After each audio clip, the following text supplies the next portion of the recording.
ചിതപ്പൻ ഇവിടെ വന്നിപ്പുണ്ട്, ബ്യാമുണ്ട്. ചിതപ്പം കണ്ണുനീരിനെ ഇങ്ങനെ പിടിച്ചു വെക്കുക. ഞാൻ നോക്കിയപ്പോ ഞാനിപ്പോ പറഞ്ഞ അമ്മയ്ക്കൊന്നുമില്ല.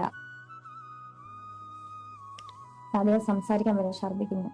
താവേ ബാബാച്ചി കണ്ണാ തുമ്പി പോരാമോ, എന്നോടിഷ്ടം കൂടാമോ, നിന്നെ കൂടാതില്ലല്ലോ ഇന്നെന്നുള്ളിൽ പൂക്കാലം. സബ്സ്ക്രൈബ് ചെയ്യുക, സപ്പോർട്ട് ചെയ്യുക.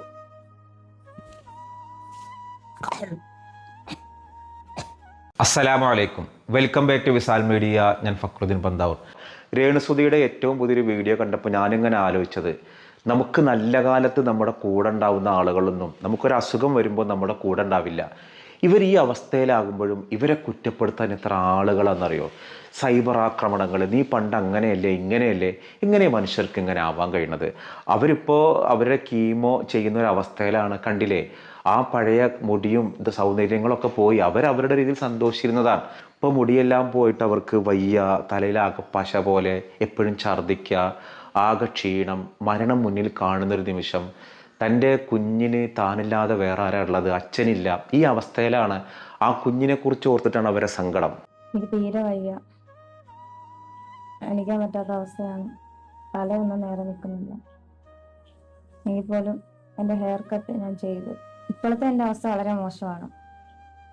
ഉറക്കമില്ല, ചില സമയം ഓർമ്മ കിട്ടത്തില്ല, നാ മുഴുവൻ കയ്പാണ്. എൻ്റെ മുടിയെല്ലാം ഒരുമാതിരി പശ പോലായി, പെടലിയിലെ തൊലിയെല്ലാം പോയി, തലയിലേം തൊലി പോയി. അതുകൊണ്ടാണ് ഹെയർ കട്ട് ചെയ്ത്. ഞാനൊന്ന് പറഞ്ഞില്ലേ, ഇതും കുറ്റപ്പെടുത്തുന്നവർ കുറ്റപ്പെടുത്തിക്കൊണ്ടിരിക്കും. പ്രാർത്ഥിക്കുക എല്ലാവരും. ഒരുപാട് പേർ പ്രാർത്ഥന എൻ്റെ ഒപ്പമുണ്ട്. ഇതെനിക്ക് ഈ ദിവസങ്ങളിൽ മനസ്സിലായി. എവിടെ നിന്നൊക്കെയാണെന്ന് അറിയില്ല, ഒരുപാട് പേരെന്നെ വിളിക്കുന്നുണ്ട്.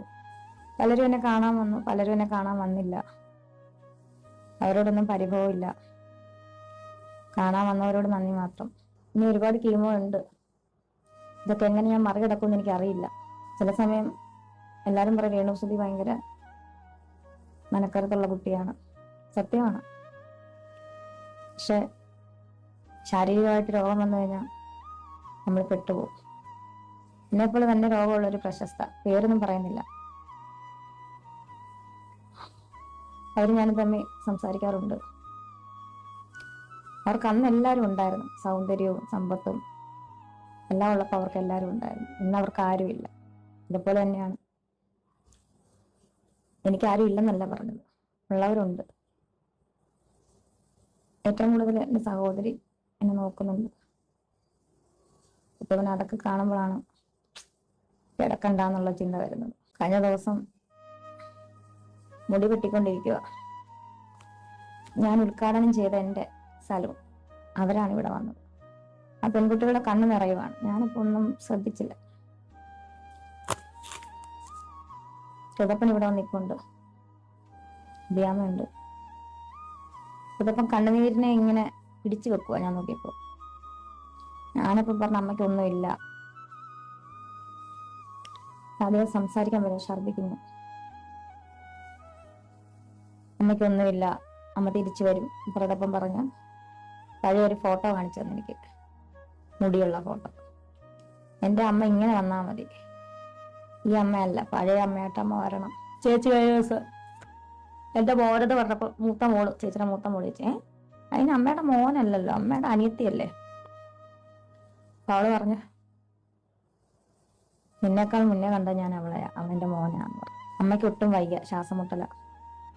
ഒരു രാവെളുപ്പോളം ഉറങ്ങാതിരിക്കും എന്നെ നോക്കി. എന്നെ ഏറ്റവും കൂടുതൽ മെഡിക്കൽ കോളേജിലെ ഡോക്ടേഴ്സിനോട് എനിക്ക് ഒരുപാട് നന്ദിയുണ്ട്, നഴ്സുമാരോട്. മെഡിക്കൽ കോളേജിൽ പിറ്റ്ലൈനിട്ട അശ്വിൻ പത്മനാഭ സാറിന്റെ കീഴിലുള്ള വലിയൊരു റേഡിയോളജി വിഭാഗം, ഇന്ത്യയിലെ തന്നെ നമ്പർ 1 റേഡിയോളജി വിഭാഗമാണ് എനിക്ക് അവർ ഇതിട്ട് തന്നത്. അവരൊക്കെ വലിയ, എന്താ പറയാ, വലിയ വലിയ പ്രൊഫസർമാരും അതുപോലെ മെഡിക്കൽ കോളേജ് റേഡിയോളജി വിഭാഗത്തിലെ നമ്പർ 1 ആൾക്കാരാണ്. അവരത്ര ശ്രദ്ധയോടുകൂടി എല്ലാ ഇതോടുകൂടിയാണ് രോഗികളെ പരിചരിക്കുന്നത്. അതുപോലെ നമുക്കും അങ്ങനെ തന്നെയാണ് ചെയ്തത്. പിന്നെ എൻ്റെ കീമോ ചെയ്യുന്ന ഡോക്ടറിന്റെ പേര് ഞാൻ ചോദിക്കാതെ പറയുന്നില്ല, മാമ. അതുപോലെ സർജറി സാറിന്റെ പേര് നമ്മൾ ചോദിക്കാതെ പറയത്തില്ല, മോശമാണ്. അവർ ആരോഗ്യമുള്ള സമയത്ത് ഒരുപാട് പേര് വെറുപ്പിച്ചിട്ടുണ്ട്. അവരെ നടപ്പും രീതികളും ആഘോഷങ്ങളൊക്കെ അങ്ങനെ ഇരുന്ന്. ഭർത്താവിൻ്റെ മരണത്തോടെയാണ് ഇങ്ങനെ ഒരു ക്യാരക്ടറിനെ ആളുകൾ അറിയുന്നത്. രേണു സുധി എന്ന് പറയുന്ന ഒരു മിമിക്രി ആർട്ടിസ്റ്റിൻ്റെ ഭാര്യയായിരുന്നു. അപ്പോൾ ഇവർക്കൊരു ചെറിയൊരു കുട്ടിയുണ്ട്. അവർക്ക് ദൈവം കൊടുത്തൊരു പരീക്ഷണമായിരിക്കാം ഈ അസുഖം. ഇപ്പോൾ അവർ പറയുന്നൊരു കാര്യം, ഞാനിതൊക്കെ മാറിക്കഴിഞ്ഞാൽ എൻ്റെ ദൈവത്തിൻ്റെ വചനങ്ങൾ പറയുന്നൊരു സുവിശേഷകയായിട്ട് മാറും. പ്രാർത്ഥിക്കാം. നമ്മൾ ഇത്തരം സമയത്തൊക്കെ ഇങ്ങനത്തെ ഒരാൾക്ക് അസുഖങ്ങൾ വന്നു കഴിഞ്ഞാൽ അവരെ കുറ്റപ്പെടുത്തുന്ന രീതിയിൽ നമ്മൾ സംസാരിക്കരുത്. ആർക്കും എപ്പോഴും വരാം. ഒരു തരത്തിലും എന്താ പറയുക, നല്ലപോലെ നടക്കുന്നവർക്കും അസുഖങ്ങൾ, ക്യാൻസർ വരാം. മോശമായിട്ട് നടക്കുന്നവർക്കും അതൊക്കെ അസുഖത്തിൻ്റെ രീതിയിൽ വരും. പക്ഷെ എന്നെ ഞെട്ടിച്ചു കളഞ്ഞൊരു കാര്യം, ഇവരെന്ത് വീഡിയോ ഇടുമ്പോഴും അതിൻ്റെ അടിയിൽ വന്നിട്ട് നീയൊക്കെ പൊഴുത്ത് ചാവോടി എന്നൊക്കെ പറഞ്ഞിട്ട് നീയൊക്കെ അനുഭവിക്കും, നീ അത്രമാത്രം ജനങ്ങളെ വെറുപ്പിച്ചിട്ടുണ്ട്. ഇവരുടെ ഒരു മകനുണ്ട്, അതായത് ഇവരുടെ ഭർത്താവിൻ്റെ ഒരു മകൻ, ഇവരെ കാണാൻ പോലും അവർ വന്നിട്ടില്ല. അപ്പോൾ ഇവർക്ക് ക്യാൻസർ ആണെന്ന് അറിഞ്ഞപ്പോൾ സത്യത്തിൽ വളരെ വലിയൊരു വിഭാഗം മലയാളികൾ സന്തോഷിക്കുന്ന രീതിയിലായിപ്പോയി എന്നുള്ളതാണ് ഏറ്റവും വലിയ സങ്കടകരം. ഓർമ്മ പോകുന്നുണ്ട് എനിക്ക്, അതെന്നാന്ന് എനിക്കറിയത്തില്ല. ഈ ഒരു സൈഡ് മരച്ചിരിക്കുകയാണ്. എൻ്റെ ഈ അവസ്ഥ അറിഞ്ഞിട്ട് ഇനിയും വീണ്ടും എനിക്ക് വന്ന് അമ്മ പാവം, ഞാൻ ഇപ്പോഴും ആശുപത്രിയിൽ പോയിട്ട് വന്നപ്പോൾ അമ്മ പറയാം, സായി എല്ലാവരും പറയുന്നു വേറെ ആൾക്കാർക്കൊക്കെ കൊടുക്കാൻ മേലെന്ന്. വീണ്ടും ഇങ്ങനെ രേണുവിനെ കുറ്റം പറയുവാണല്ലോ മോനെ. ഞാൻ എന്നാ പറയാനാ, എനിക്ക് പഴയ പോലെ എഴുന്നേൽക്കണം. എൻ്റെ മാനേജർ കരീഷ്മ ഇപ്പൊ നല്ല കുറെ പ്രോജക്റ്റുകൾ പിടിച്ചു വെച്ചിട്ടുണ്ടെന്നാണ് പറഞ്ഞത്. അവൾ എൻ്റെ ഒപ്പം ഉണ്ട്. ഒരുപാട് നല്ല ജനങ്ങൾ എൻ്റെ ഒപ്പം ഉണ്ട്. ഇതാ ഈ കൈ കണ്ടോ, ഇതാണ് തൊലി പോകുന്ന ദേഹമല്ല. അതുപോലെ തന്നെ എൻ്റെ ആഗ്രഹം, ഇവിടെ നിന്ന് എഴുന്നേറ്റ് കഴിഞ്ഞാൽ അനേക സ്ഥലങ്ങളിൽ ദൈവത്തിന്റെ സാക്ഷിയാവാൻ, ചുരുക്കി പറഞ്ഞ ഒരു മിഷണറി അല്ലെങ്കിൽ സുവിശേഷകയായിട്ട് പോകാനാണ് ആഗ്രഹം. ഇവിടുന്ന് ദൈവം എഴുന്നേൽപ്പിച്ചു കഴിഞ്ഞാൽ, ഈ രോഗമുക്തി നേടിക്കഴിഞ്ഞാൽ എൻ്റെ വർക്ക്, എനിക്ക് കിട്ടുന്ന വർക്കിന്റെ സൈഡിൽ കൂടെ പോകും. പക്ഷെ അതിലും മെയിനായിട്ട് ദൈവത്തിന് വേണ്ടിയിട്ട് എൻ്റെ അനുഭവ സാക്ഷ്യം പറയാൻ എനിക്ക് ആഗ്രഹമുണ്ട്.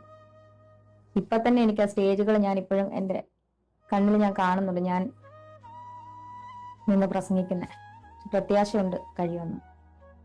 എല്ലാവരും സന്തോഷത്തോടെ ഇരിക്കുക, ഹാപ്പി ആയിട്ടിരിക്കുക. ദ്രോഹം ഗുണം ചെയ്തില്ലേലും എന്നെ ദ്രോഹിക്കാതിരിക്കുക. ഇനിയെങ്കിലും കുറെ റീച്ചുകൾ ഉണ്ടാക്കിയില്ല നിങ്ങൾ, ഇനിയെങ്കിലും ദ്രോഹിക്കാതിരിക്കുക. കുതപ്പന്റെ അമ്മ തിരിച്ചു വരണേ. മരിച്ചു പോകാൻ പേടിയില്ല എനിക്ക്. കുതപ്പന് വിഷമാവും, വീട്ടുകാർക്ക് വിഷമാവും, എന്നെ സ്നേഹിക്കുന്ന കുറച്ച് ജനങ്ങളുണ്ട്, അവർക്ക് വിഷമാവും. കണ്ണാൻ തുമ്പി പോരാമോ, എന്നോടിഷ്ടം കൂടാമോ, നിന്നെ കൂടാതില്ലെങ്കിൽ ഇന്നിനുള്ളിൽ പൂക്കാലം കളിയാടാമീ കിളിമരത്തണലോരം, കളിയാടാമീ കിളിമരത്തണലോരം.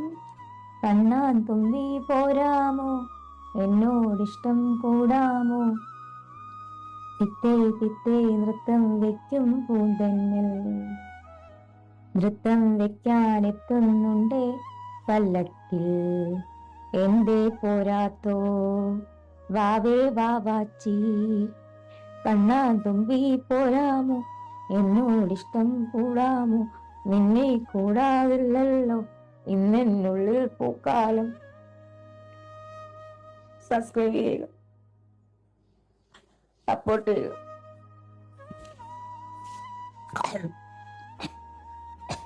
നമുക്ക് ഇവർക്ക് വേണ്ടി പ്രാർത്ഥിക്കാം, അസുഖങ്ങളൊക്കെ മാറി ആരോഗ്യത്തോടു കൂടി തിരിച്ചു. കഴിഞ്ഞ വീഡിയോക്ക് ഒരു ചോദ്യം വെച്ചിരുന്നു, കഅബ കഴുകുന്ന ചടങ്ങ് എന്നാണെന്നല്ല, മുഹറം 15-നാണെന്നുള്ളതാണ് ശരിയായൊരു ഉത്തരം. കൂട്ടത്തിൽ ഇൻഷാ അല്ലാഹ് ഒരു സന്തോഷം പങ്കുവെക്കാനുണ്ട്. കാന്തപുരം ഉസ്താദിന്റെ ഒരു ജീവചരിത്രം, വൺ ടൈം വൺ ലൈഫ് എന്ന പേരിലൊരു ജീവചരിത്രം എനിക്ക് ഇന്നലെ ഒരു പ്രസാധകർ അയച്ചു തന്നു. ഇത് ഇംഗ്ലീഷാണ്. ഇതിൻ്റെ പ്രത്യേകത എന്ന് വെച്ചാൽ സലാം കോളിക്കൽ എന്ന് പറയുന്ന ഒരാളാണ് ഇത് എഴുതിയിട്ടുള്ളത്. ഇതിൽ വനിതകളടക്കം 4-5 എഴുത്തുകാർ ചേർന്നിട്ട് എഴുതിയ ഒരു പുസ്തകമാണ്. ഇതിൽ ആദില ഹുസൈന്, ഡോക്ടർ അഹമ്മദ് ജുനൈദ്, ഷബീർ MK, യാസർ അറാഫത്ത് തുടങ്ങിയ ആളുകളെല്ലാവരും കൂടി ചേർന്ന് എഴുതിയ കാന്തപുരം ഉസ്താദിൻ്റെ അതിസുന്ദരമായ 2025 വരെയുള്ള ജീവിതത്തിന് ഉൾപ്പെടുത്തിയിട്ടുള്ള ഒരു ജീവചരിത്രമാണ് ഡൽഹി കേന്ദ്രീകരിച്ച് പ്രസിദ്ധീകരിച്ചത്. മുമ്പൊരു ആത്മകഥ കാന്തപുരം ഉസ്താദിൻ്റേത് ഉണ്ടായിരുന്നു. അതിനേക്കാളും ഒക്കെ വായിക്കാനും ഒക്കെ നല്ലത് കൂടുതൽ ആധികാരികവും ഇതാണ്. വൺ ടൈം വൺ ലൈഫ് എന്ന് വരുള്ളത്. കഴിഞ്ഞ ദിവസമാണ് ഇതിൻ്റെ അപ്പോൾ ആ ഒരു സന്തോഷം എനിക്ക് പ്രസാധകർ തന്നെയാണ് ഈ പുസ്തകം അയച്ചു തന്നത്. അപ്പോൾ പേഴ്സണലി എന്നെ അത് പരിഗണിച്ചൊരു സന്തോഷമാണ് ഞാൻ നിങ്ങളോട് പങ്കുവെച്ചത്. ഞാനൊന്ന് ചോദിക്കുന്ന ഒരു ചോദ്യം, താമര BJPയുടെ ദേശീയ ചിഹ്നമാണ് താമര. എന്നാൽ താമര ദേശീയ പുഷ്പമായ ഒരു മുസ്ലിം രാജ്യമുണ്ട്. ഏതാണ് ആ രാജ്യം എന്നുള്ളതാണ് എൻ്റെ ചോദ്യം. നമ്മളിവിടെ താമര കാണുമ്പോൾ നമുക്ക് തോന്നുക ചക്കയാണ് താമര, താമരയാണ് ചക്ക, ആ ഒരു രൂപം ഓർമ്മ വരും. അല്ലെങ്കിൽ നമുക്ക് താമര കാണുമ്പോൾ ആരും ഓർമ്മ വരും, BJPയുടെ ചിഹ്നമാണ് താമര. പക്ഷേ ഈ താമര ദേശീയ പുഷ്പമായ ഒരു മുസ്ലിം രാജ്യമുണ്ട്. ആ രാജ്യം ഏതാണെന്നാണ് നമ്മുടെ ചോദ്യം. ഞാനൊന്ന് ക്ലൂ തരാം. ഒന്ന് ഇറാഖ്, മറ്റൊന്ന് ഇറാന്, ഈജിപ്ത്, സിറിയ. ഇതിലേതാണ് ശരി ഉത്തരം എന്നുണ്ടെങ്കിൽ അതാണ് നിങ്ങൾ കമൻറ്റ് ചെയ്യേണ്ടത്. മറ്റൊരു ദിവസം മറ്റൊരു വീഡിയോയുമായി വീണ്ടും കാണാം.